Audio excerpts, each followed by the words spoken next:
Add నుంచి వచ్చినాయి పాప నీకు దుడ్లు? ఆ పెరట్లో చెట్టుకు కాస్తేను కోసుకొని వస్తున్నాను. ఇంకో బ్యాగ్ తీసుకుని నువ్వు కూడా వెళ్ళు. ఇదిగో మీటరు, ఆ దుడ్లు ఆడయ్యో నాకు తెలుసును. మొత్తానికి దుడ్డు ఆడి చేతికి పోకుండా చేసినావు కదా. మరి ఫ్రెండ్స్తో కలిసి పార్టీ చేసుకోవడానికి ఇంట్లో వాళ్ళని మోసం చేస్తావా? కన్న తండ్రికి సొంత అన్నయ్యకి కూడా అబద్ధాలు చెప్తావా? ఏమోలే పాప, అవసరానికి ఏం చేస్తాం, అడిగితే ఇస్తారా? నేను బ్యాంకాక్ పోతా మసాజ్ చేయించుకోవాలా అని దుడ్డు కావాలని అడిగితే మా నాయన మెట్టుతో కొడతాడు. పిచ్చి పిచ్చి వేషాలు వేసావంటే కాళ్ళు విరిగిపోతాయి. ఇప్పటిదాకా ఇది నీ డబ్బేమో, ఇక నుంచి నా డబ్బు కూడా. నా డబ్బుని ఎలా కాపాడుకోవాలో నాకు బాగా తెలుసు. ఇక ముందు తాగుతాను తిరుగుతాను అని వేషాలు వేస్తే మీ నాన్న కాదు నేనే నీ కాళ్ళు విరగొడతాను. ఓ అమ్మో, ఈ పాపేమిరా మరీ రెబలైపోతా ఉండదు. సర్లే, ఏమైతే ఉండదు. 10 లక్షలు పోయినాయని గుండె ఆగిపోయి ఉండదు. పోయిన డబ్బుని మళ్ళీ వెనక్కి తీసుకొచ్చి ఉండదు, అది చాలు.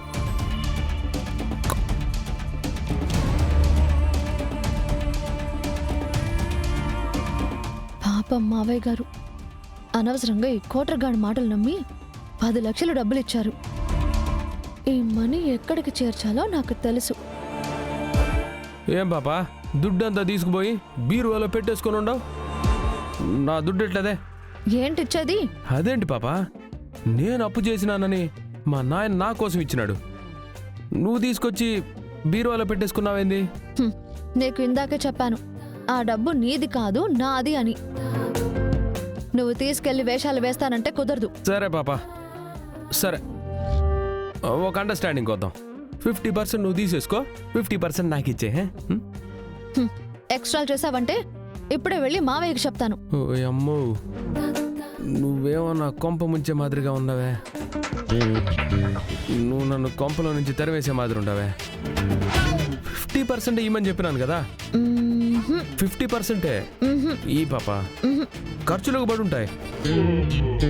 ఊరికి ఆళ్ళని ఈళ్ళని ఏడడుగుతాను చెప్పు. లెక్కేసుకుంటే మా అత్తకి లక్షల్లో బాకీ ఉంటాను. ఆమె ఇచ్చిందని నేను ఇస్తాననుకుంటున్నావా? ఆ డబ్బులు నీకు సగం ఇచ్చేసి నువ్వు చేసే వెదవ పనులకి నన్ను కూడా పార్ట్నర్ రమ్మంటున్నావా? నీ వేషాలన్నీ మీ అత్తయ్య దగ్గర మీ అన్నయ్య దగ్గర కుదురుతాయి, నా దగ్గర కుదరవు. నువ్వు చేసిన ప్లాన్ ఏంటి, ఈ 10 లక్షలు ఏంటి అని నేరుగా వెళ్ళి మీ నాన్నగారితో చెప్పానే అనుకో, ఎప్పుడో కాదు ఇప్పుడే తన్ని తరిమేస్తారు. పోనీలే అని వదిలేస్తున్నాను. ఇదిగో డబ్బులు అక్కడున్నాయి కదా అని చాటుగా వచ్చి చెయ్యి వేశావో నిద్రపోయేటప్పుడు కరెంట్ షాక్ పెట్టి చంపేస్తాను. జాగ్రత్త.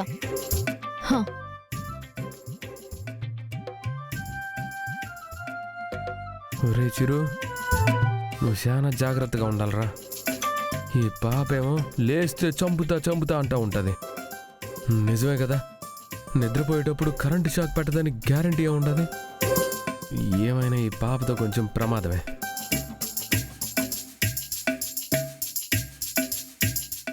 మొత్తానికి పోయిన డబ్బులైతే సేఫ్గా ఇంటికి తిరిగి వచ్చేసినాయి. ఓ లక్ష్మమ్మ, నువ్వు భద్రంగా ఇంట్లోనే ఉండమ్మా. ఇది మా నాయన మా అన్న కష్టార్జితం, జాగ్రత్తగా ఇంట్లోనే ఉండాల.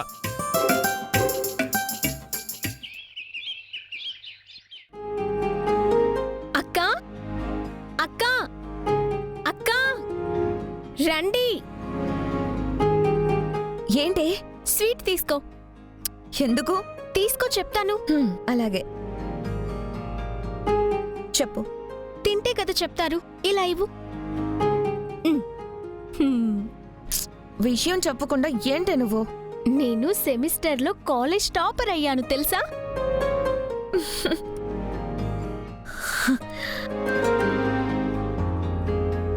చాలా మంచి మాట చెప్పావే. చదివించడానికి ఇబ్బంది పడుతూ, ఫీజులు కట్టడానికి ఇబ్బంది పడుతూ ఎన్నో కష్టాలు పడినా ఆ కష్టాన్ని అర్థం చేసుకుని బాగా చదివి మంచి మార్కులు తెచ్చుకున్నావు అన్నమాట. పోన్లే, ఈ విషయం విజయ్కి తెలిస్తే చాలా సంతోషపడుతుంది. దానికి చెప్పావా లేదా? చెప్పానక్క. ముందు అక్కకి చెప్పమని నీ దగ్గరికి పంపించింది. తను కూడా వస్తానంది. నువ్వు ఇలా మంచి మార్కులతో పాస్ అవ్వడం నిజంగా చాలా సంతోషంగా ఉంది. చదువు నాకు అబ్బకపోయినా నీకు విజయకి బాగా అబ్బింది. అక్క విన్నావా, తను సెమిస్టర్లో కాలేజ్ టాపర్ అంట. ఇదంతా నీ కష్టమే కదా. ముందు అన్నయ్య కష్టం, తర్వాతే నా కష్టం. అన్నయ్య బాగా చదువుకోమని చెప్పాడు, బాగా చదివించాలని చూశాడు. ఈరోజు అన్నయ్య కోరుకున్నట్టు మంచి మార్కులతో పాస్ అయింది. నిజంగా అన్నయ్య ఉంటే ఎంత సంతోషపడేవాడు. సరే సరే, నేను పాస్ అయితే హ్యాపీగా ఉండాలి, కానీ నువ్వు ఇలా డల్ అయితే ఎలా? సర్లేవే, సంతోషంగా లేకుండా ఎలా ఉంటుంది? అన్నయ్య అనగానే ఆ జ్ఞాపకాలు రాకుండా ఉంటాయా? అదిగో మావయ్య వస్తున్నారు, స్వీట్ ఇవ్వు. మావయ్య గారు స్వీట్ తీసుకోండి, నేను కాలేజ్ టాపర్ అయ్యాను.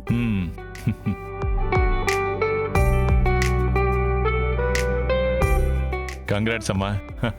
నన్ను ఆశీర్వదించండి. చల్లగా ఉండమ్మా.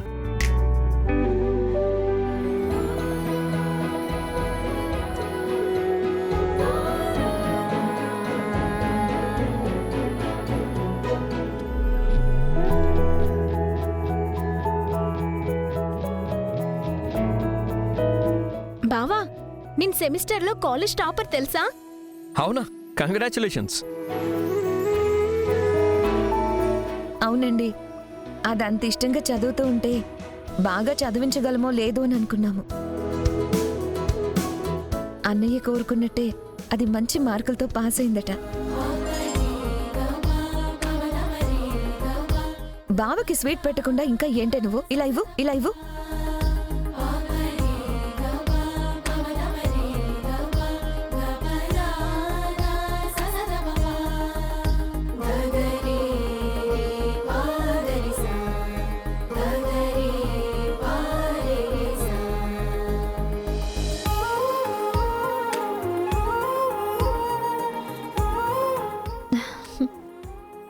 ఒకటేంటక్క, బావకి 2 స్వీట్స్ పెట్టాలి.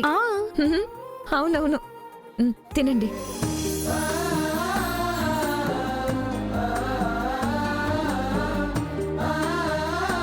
చెల్లెలు పాస్ అయినందుకు తన మొహంలో కంటే నీ మొహంలోనే ఎక్కువ ఆనందం కనిపిస్తోంది. మరి ఆనందం లేకుండా ఎలా ఉంటుంది? అది బాగా చదువుకోవాలి, మంచి స్థాయికి రావాలనుకునేదాన్ని. దాని మార్కుల్లోనే అది ఎంత బాగా చదువుతుందో అర్థమవుతుందండి. బాగా చదువుతుందంటే భవిష్యత్తు కూడా బాగుంటుందని అర్థం. ఇక దాని గురించి దిగులు పడాల్సిన అవసరమే లేదు. కాలేజ్ టాపర్ అంటే మామూలు విషయం కాదు కదా. అవునండి, చాలా రోజుల తర్వాత చాలా చాలా సంతోషంగా అనిపిస్తుంది. నాకు మాత్రం నువ్వెప్పుడు ఇలాగే ఉండాలనిపిస్తుంది. అంటే నువ్వు నవ్వుతూ ఉంటే బాగుంటావు దుర్గా.